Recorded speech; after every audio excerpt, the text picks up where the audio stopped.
Do you like Mario Kart Wii? I like Mario Kart Wii. Yeah, I know, you're fucking shocked, right? The game OverThinker talking about a first-party Wii title, and he likes it? What next? Hey, I tell you what, next time I'll give Madden, Hayes, and Army of Two all the FaceTime and in-depth analysis each one warrants. I mean, I have been trying to make these shorter, after all. Part of what makes the Mario Kart franchise so consistently popular, okay, other than the fact that it's a Mario spin-off and they always sell well, even in the vastly overpopulated racing genre, is that it manages better than almost any other racer to make the tracks as much of a character as the menagerie driving around on them. Mario Kart players tend to develop these powerful Pavlovian responses to certain courses, and that's why Nintendo puts so much effort into the retro rebuild tracks in this game and its DS iteration. So I'm only slightly surprised to find myself having what could be termed an unexpected emotional reaction to the Daisy circuit, both serene, calm, and happiness on my part. And at first, I thought this was chiefly because Daisy Circuit is the first track of Star Cup, and thus being there means I've already beaten Flower Cup and won't be suffering through DK Summit or Wario's fucking gold mine again for a while. But the more I thought on it, the more I kept coming back to the course's central landmark, a bronze, perpetually sunset-bathed statue of Princess Daisy dancing with Luigi, the first real, solid visual representation in an official Mario game of these two characters being romantically involved. This potentially renders this bit of background detail the chase Nintendo universe equivalent of Mulder and Scully, or Robin and Starfire, or Xena and Gabrielle, or Ron and... you get the idea. Finally locking lips, even if it is just in the Kart series, which is generally held to occur outside of what can somewhat laughably be called official Mario continuity. I should explain to those of you who have lives and don't get to spend all day brain deep in the sort of minutia that Mario fans do, that we've been ruminating on whether or not Daisy and Luigi are or ought to be an item for a better part of a decade now. Okay, this might require more explaining. Hold on.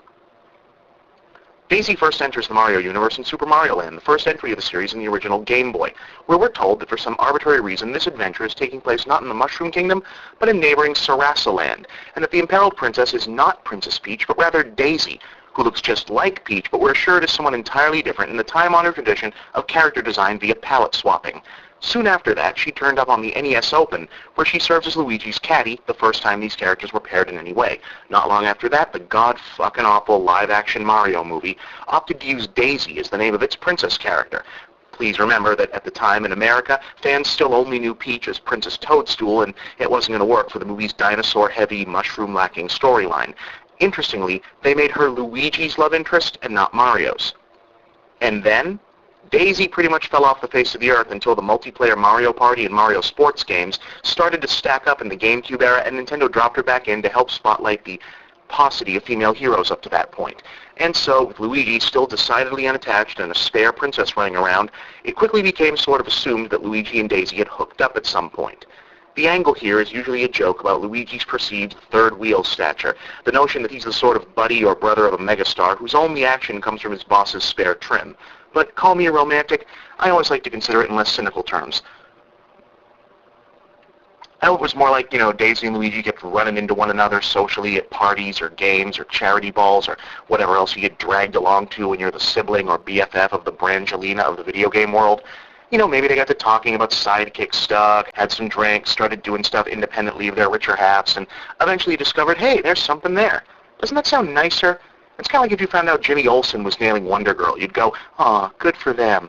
And then, God, wow, help Jimmy if Connor ever comes back to life. But for now, aw. I kind of think the statue backs me up on this one. I mean, look at that thing. You know what that thing says to me? It says Daisy is so fucking thrilled to be in love, she commissioned a public works project to memorialize it.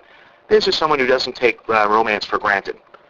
I mean, do you see Peach erecting statues to Mario? No, and you won't. I mean, doesn't Peach kind of strike you as the sort of chick who's always felt entitled to be adored?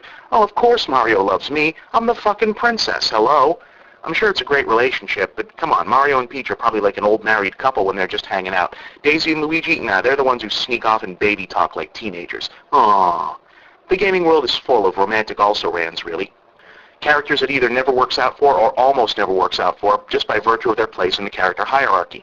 You know who I always felt bad for? Tifa Lockhart, from Final Fantasy VII. Now, check her out. Even setting aside that whole holy fucking shit, you could use those things as earmuffs factor. She's smart, she's practical, she's tough, she's got technical know-how, she's got her own money. Tifa's got a lot going on. Half of Midgar must be lined up to take a swing, but her? No, she's all alone with a welcome mat set out for Cloud, who's at best oblivious to it. She's practically got free lunch stamped on her forehead, and he'd rather mope around and be emo. I mean, what the fuck, right? This is the perfect woman for a prototypical Squaresoft sad sack like the young Mr. Strife, no? Just nurturing and quasi-maternal enough to snuggle up and help him down from another Sephiroth-related nightmare. Just tough love enough to slap the bell jar out of his hands once in a while and make him get his shit together. And just, well, dude, just look at her. A little bit Mrs. Robinson, a little bit Mary Poppins, a little bit Aria Giovanni. This is exactly the sort of women little emo brats like Cloud should be chasing a relationship with. She'll make a man out of him, as they used to say.